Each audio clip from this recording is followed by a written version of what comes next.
Woo! What's going on, y'all? Nick here, coming to you with another video. So it's been a long time, you guys. I haven't made one of these videos in quite a while. And I've heard a lot of people, a lot of feedback, people that reached out to me saying that, when are you going to make the next one, Nick? When are you going to make the next one? So this is why I'm here. I did not forget about you guys. I promise you that I did not forget, but I just been busy managing multiple YouTube channels. So, but I did not forget you guys. But let's just get right into it. As the title and the thumbnail suggests, this is music lesson number 10. Introduction to Jazz Chords. All right, so this is going to be interesting. If you guys remember the last video, you will know that we did pretty much the triads and we're doing the inversions of some chords. All right, so for example, if we started in the key of C, there's no sharps or flats, so it's all the white keys, right? And I started on the one chord, which is C major. Now, before I proceed, please let me know down in the chat. Please let me know if I'm coming in clear. All right, it's very important that I can actually be heard, so that it can actually benefit your learning. But anyway, getting back to the point, we started on C, and I was trying to show you guys that essentially from this root position C, you can actually do two inversions. One where we go to the fourth chord, and the fourth chord, right, is essentially F major, right? But as you can see, I was teaching you guys, I didn't want to make this big jump, right, where I have to move all my keys. So what I was teaching you was the inversions, where pretty much we look at the similarities that the two chords share. All right, very good. I see that I'm coming in clear. All right, awesome. So pretty much I will look at the two chords and I'll see what do the two notes share. So for example, if this is C major, right, and then I'm gonna play F major on top, right, you can see that both of those chords share the note C. So if I was starting on C, rather than me having to move C, I already have C. So how about I move the two top notes, which in this case would be E and G, and just move it up to F and A. And that's, as you can see, F over C, or just pretty much it's a F major chord, but it's the inversion, right? So I was teaching you that. And also from the same root position C major chord, I can actually do the same thing, but going downwards, where I keep my top note, but just move the other two notes down, and that gives you my G major chord, right? So essentially, I wanted you guys to do it on all the degrees. Now, time would fail me. Time would fail me if I was going to do this for all 12 keys and show it to you guys. That's what the homework was for, all right? And if you guys are watching this on the live, ask me questions. This is your time to ask me any questions you need or have, so that I can actually address it right now. But time would fail me for me to go through all 12 keys and show you. But I will show you just the key of C, and I might do G just to show you what it should have looked like if you guys did this practice properly, right? So in the key of C, and I hope this doesn't confuse you, so I'll just do it with one hand, right? But if you were doing it, you should have done it with both hands. But this is how it should look like, right? So I wanted you to be in the root position C, then do the inversion where the two top notes go up, go back to the root position C, and then move the two bottom notes, right? And then go back to the root position C. Now, if you did that, I wanted you to go do this in all 7 degrees of the key of C. So again, if we in the key of C, there is no sharps or flats. So you're not playing none of the black notes, right? None of the black keys, excuse me. So then I would move up. If we had C, just go up the scale to D and play that same root position D chord, which is D minor, as you can see on the screen, right? And again, this is the reason why I downloaded this app, so that you guys can visually see what I'm playing on the keyboard, as well as the spelling of the chords. But again, it would be the same thing. From the key of D, you would keep the D, right? Keep the bottom note and move the top two notes, right? Which is a G chord. go back to the root position D minor and move the two bottom notes, which is A minor, right? And then go back to the root position D chord. Now, I'm not going to keep repeating myself, but I'm just going to move up the 7 degrees. So moving up to the E or the 3rd degree, and then do the same practice. Right? Then I'm going to move up to F.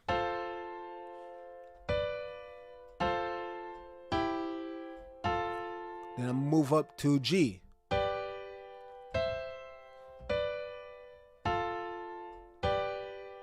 Right? And then move up to A.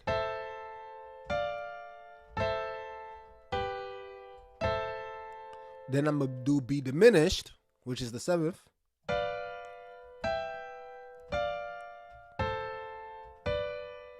And then we back to that C. But I'll just move that C down. Alright, so I hope you guys understood that. That was part 1 of the homework, if you guys did it. Part 2 was that I was asking you guys to do that in all 12 keys. So if you've been following along with all my lessons, you will know that everything that you play on the piano, and not just the piano, in music, if you're trying to get to the next level, everything that I teach you, you have to transpose it to all 12 keys. It is not enough. It's not sufficient for you to just be proficient at one key, because that's not how music works. All right, you guys? I hope I'm making sense here. So anything I teach you, and this goes for the guitar, this goes for the trumpet, this goes for the saxophone. I mean, the principles of music, and this is why, as I've said on my channel, I'm not teaching you how to be a piano player. I'm not teaching you how to become a guitar player. I'm teaching you how to be a musician. And if you are a musician, you understand the principles of music, right?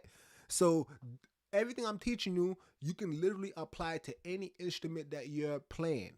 All right, but being that we are playing the keyboard, obviously, right, we have to transpose it to all 12 keys. So again, I'm not going to do all 12, but I'm going to show you what you should have done.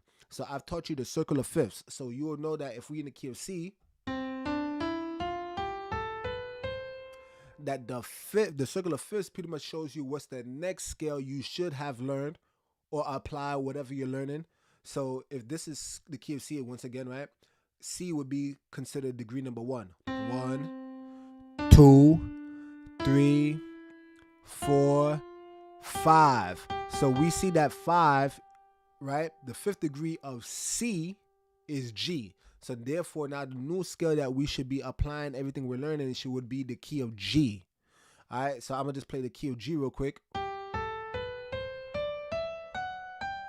Right? And we know we played the scale the proper way because, and bear with me, guys, because I'm going to have to sing, but it is whatever, right? We all have to sing at some point. But in the key of G, you know that it sounds proper because it would have the fundamental sound, which is, let me just find the note. Do, do. I'm going to go lower, all right? Do. So, do, re, mi, fa, sol, la, ti, do. So long as you have that general sound, right? Do, re, mi, fa, sol, la, ti, do. If you have that general sound, then you know that you're playing the proper key. For example, I'm going to play this purposely wrong.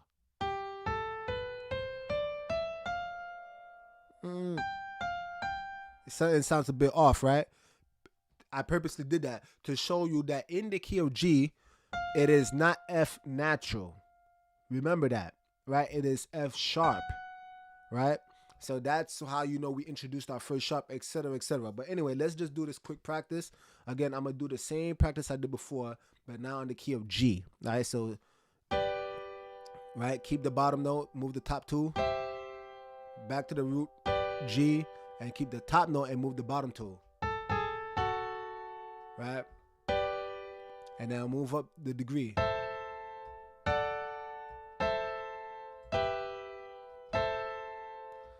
Move up.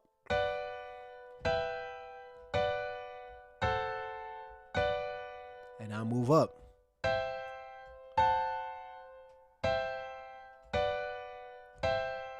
All right, move up.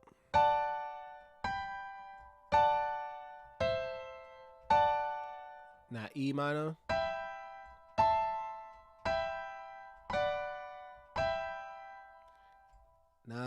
diminished, right?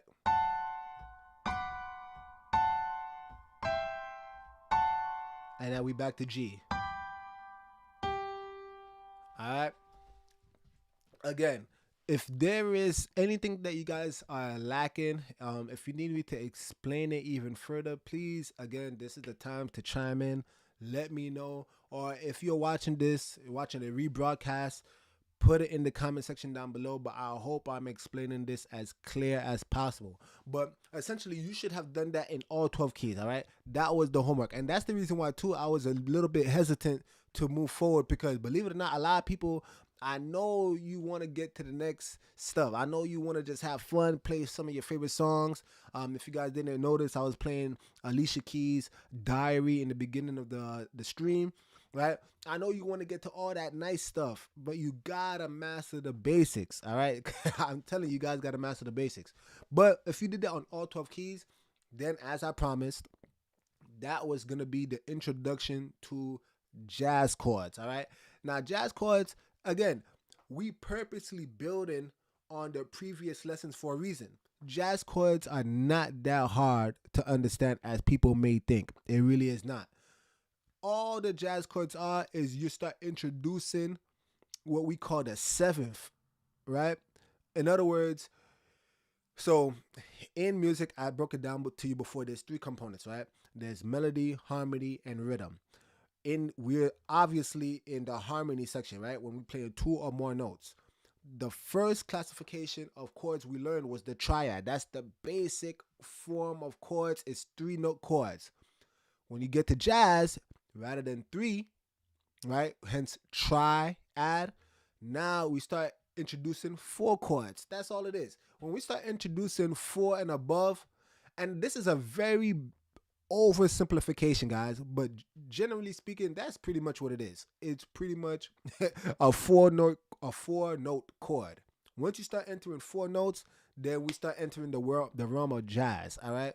So here's what's interesting about it. Again, we're building on the previous lessons. If you guys remember, I was teaching you that you should learn all your scales and learn it diatonically. Now, the reason why that's important is because, and diatonic, if you guys don't remember, is just a fancy, musical term for all the notes within the scale.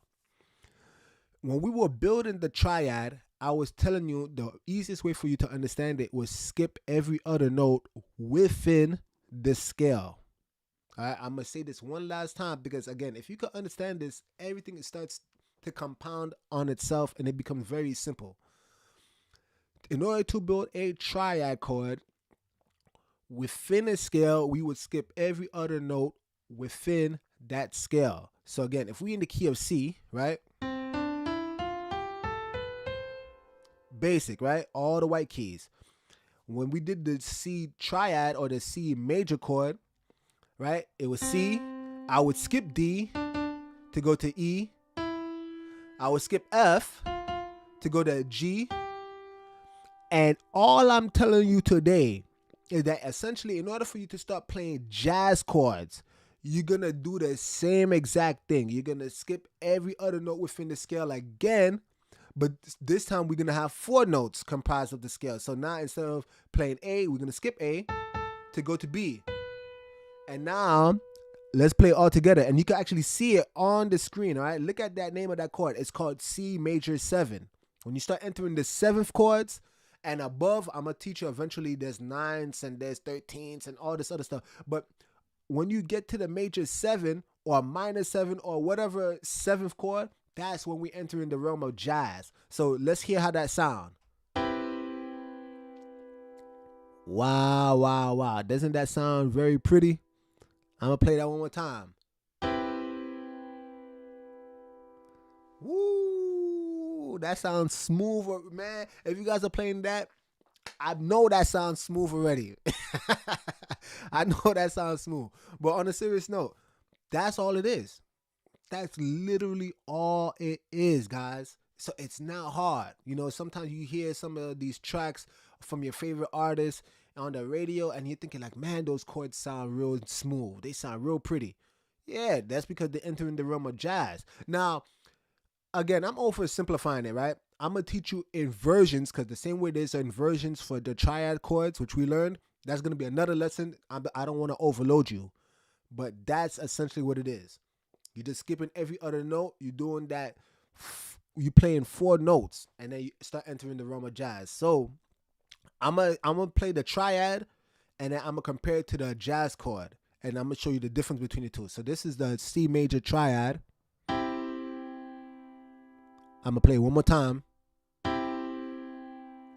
and now I'm gonna add the 7th. Ooh, you hear that?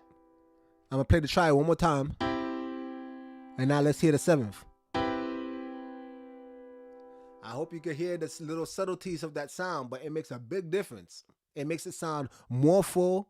It also makes it sound more mature, because a lot of times triads are reserved for like little, childish music, and there's nothing wrong with that if that's what you wanna, if that's the feeling and emotion you're trying to evoke. But if you're trying to be more contemplative, right, you want people to think a little bit deeper, that's when you start entering the realm of jazz, right? That's when you want to, gospel players, they too are playing tons of jazz chords, right? That's pretty much all it is. Now, for homework, obviously, I want you to do that in all the 7 degrees, right, of a scale. Let me just break this down just so you guys understand. Remember, there is a difference between the degrees of a scale and then different scales altogether, right? When we say degrees of a scale, we're still talking diatonically. We're talking about all the notes within the scale. And remember, there are 7 unique degrees. All right? So I'm going to do it one more time in the key of C. Would be degree number 1, which is C. Degree number 2. Degree number 3. Degree number 4. Degree number 5. Degree number 6. Degree number 7. Right? Degree number 7. And now degree number 8, which is why we call it an octave, is just going back to the original note, which is C. Right? And now you can even see it on the screen, C octave, right? Because from 1 to 8, you're pretty much playing the same exact note, right? And that's why I said there are 7 unique degrees. By the time you get to the 8th and beyond, you start repeating the notes, all right? So for homework, I want you to play 7th chords on all 7 unique degrees of a scale. Before we dive into it, I mean, it should be obvious, but I just want to hammer it, make sure there's no wiggle room, no room for mistakes or misinterpretation. The reason why it's called a C major 7, right, is because essentially that 7 is indicating that we're playing the 7th degree of that scale or that particular key note, right? And what do I mean by that? What I mean is that if we're starting on C, where C is the 1, right? The 7th, let's do it again. 1, 2, 3, 4, 5, 6, 7. The 7 is B. And notice, what are the notes that comprise of a C major 7? C, skip D to E, skip F to G, skip A to B. And that's why it's called a C major 7. It's literally that simple. All right? So now, what you're going to notice, right, and I'm going to play for you, if we go up a degree, right, the triad would have been D minor, right? Notice I'm skipping every other note to form a D minor triad. If I continue to skip a note, starting from D, the 7th degree of D would be C. And that's why they call it a D minor 7. And to be even more concrete, in a regular D scale, if you guys remember, there would have been F sharp and C sharp, right? Notice if I play F sharp and C sharp, that becomes D major 7. The reason why it's called D minor 7, because remember, we're still in the key of C, right? And in the key of C, there is no sharps or flats, so it's all the white keys. Right? I hope I'm making sense. I hope I didn't lose any of you. But again, if we were playing in the key of C, and then we did the same concept, skipping every other note, playing 4 notes, it would be D minor 7. All right? So that's important to understand, right? Because if you guys paid attention in the last video, If we do a triad on every degree has a name. Same thing with the seventh chords. All right. So I always want you to remember, if we say the two chord, or yeah, right, pretty much that's it. A two chord will always be a minor, and if we play a jazz two chord, right, or a seventh two chord is pretty much minor seven. Same thing applies for the third degree. And the third degree is also a minor seven. It just happens to be, in this case, E, because we were in the key of C. So the third degree will always be a minor seven. The fourth degree would be a major seven. Right? Now, this is where it gets interesting, because when we did the triads, when we go to the fifth degree was major. Right? But if you add the seven, because we in the key of C and there is no sharps or flats, remember, if we skip every other note, we have to play F natural. So notice, I'm going to show you the difference between, I'm going to go back to 4, F, so that you can see the difference. If I go to 4 and I play a 7 chord, notice it's called a F major 7. But when you do it on the G, it's called G7.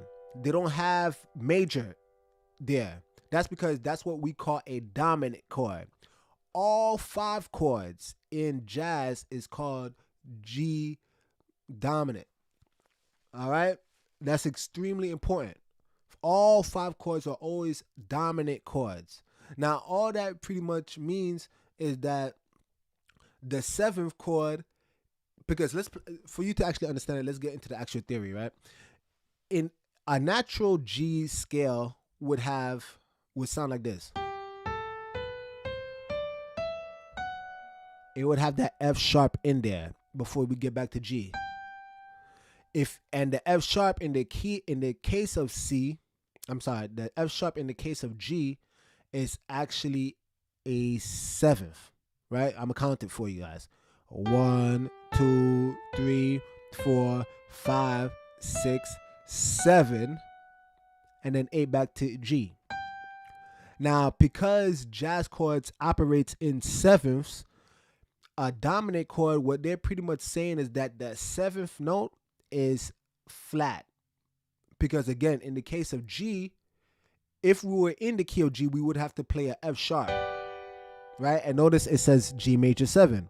If we flat the 7th note, right, that 7th note, if we put it down a half step or flat it, right, it becomes F natural, and therefore it becomes G dominant, right? And can you hear the difference? I'm sure you can hear it. I'm gonna play G major 7, and you see how it kind of has like this overall happy feeling, versus dominant, which is, it's kind of like you don't really know. It's not sad, but it's not happy. It's kind of like, okay, where are we going from there, right? I'm gonna get into that later on in another video, but it's a dominant. Anyway, moving on from that, you'll know that if we go to the 6th degree, the 6th degree would be A. That would be A minor 7, right? And then if we do it again, moving to the 7th degree, notice it's a B minor 7 flat 5, right? Or a B diminished 7. You know what I'm saying? But that's pretty much what it is. Whenever you see a flat 5, that's because that fifth note of B, which would have been F, that is, you see, because notice if I remove that 5th, it says B minor 7, but it's not a B minor 7 because we're in the case of C, so it becomes a B diminished. This particular app doesn't happen to say diminished 7, they just call it B minor 7 flat 5, which in most books that is how they would actually name it. So we're just gonna stick to the naming, B minor 7 flat 5. All right, you guys. So notice in this case, it's the same principles. We skipping every other note, but by the time we get to the 7, all 7 chords. All right, that's important to understand. All 7 chords, if you're playing diatonically, will always be a minor 7 flat 5. And we go back to the 8. Obviously, that should be C major 7. All right, you guys.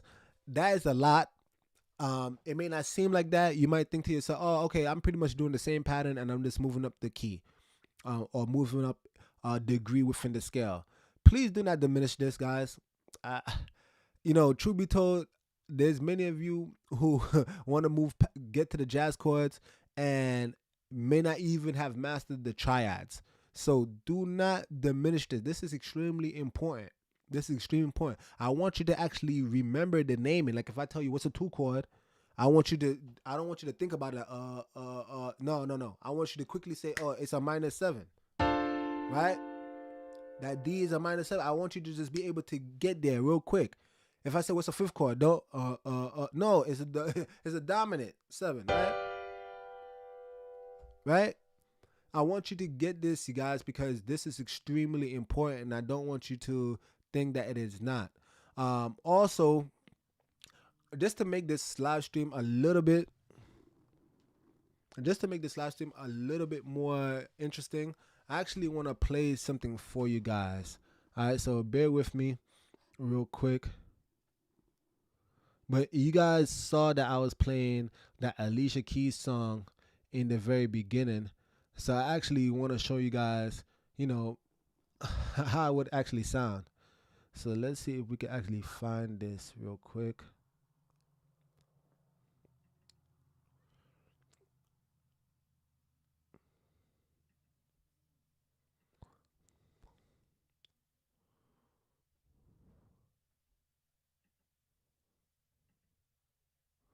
There you go. That's what I was looking for. All right. So let there you go. So here's Alicia Keys, and I'm gonna show you the importance of everything that I was saying. Like you see,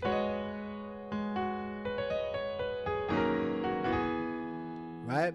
You want to get into that. So I'm gonna show you the importance of everything that I'm teaching you right now, where it's gonna eventually lead us to. All right. So I want you to trust the process. Don't poo-poo the process, you guys. It's gonna help you in the future. But let's actually get into it. Let's see how this sounds.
I man, I don't even know where was the last thing I said on this stream.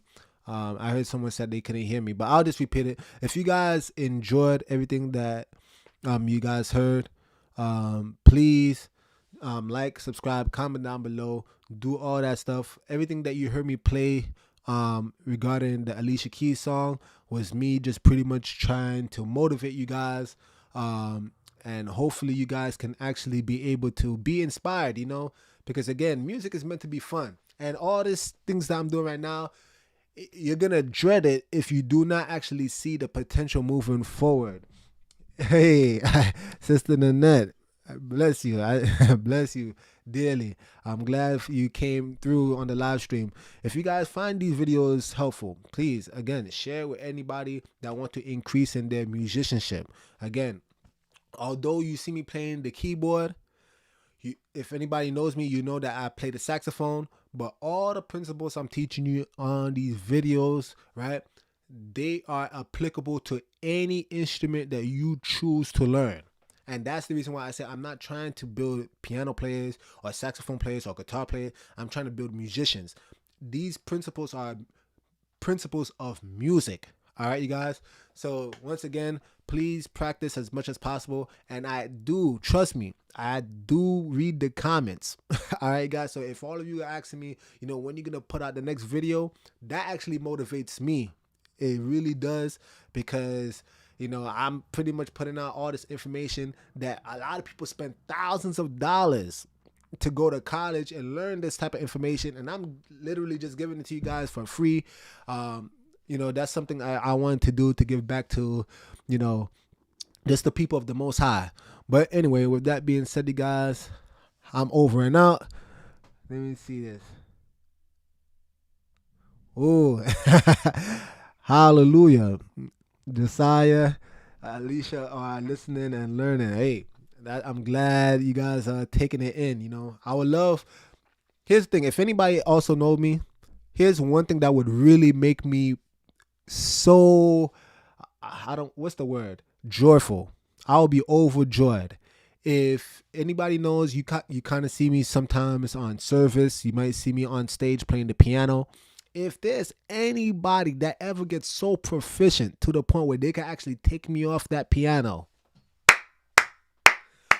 man, I know that I actually did a good work. Because believe me, I'm just trying to fill in the gaps wherever I can to help the overall people, to help the body. But I don't got to be up there. If anybody could replace me on that piano, man, again, all praise to the Most High. But once again, you guys, I definitely appreciate you guys tuning in. This is on YouTube, so rewatch it as much as possible, soak it in, immerse it. You get what I'm saying? And eventually, may you be the next generation that can actually disseminate this information for anybody who may be struggling and trying to learn music. All right, you will be the future teachers. All right. Anyway, with that being said, Nick over and out. Jesus is king, y'all.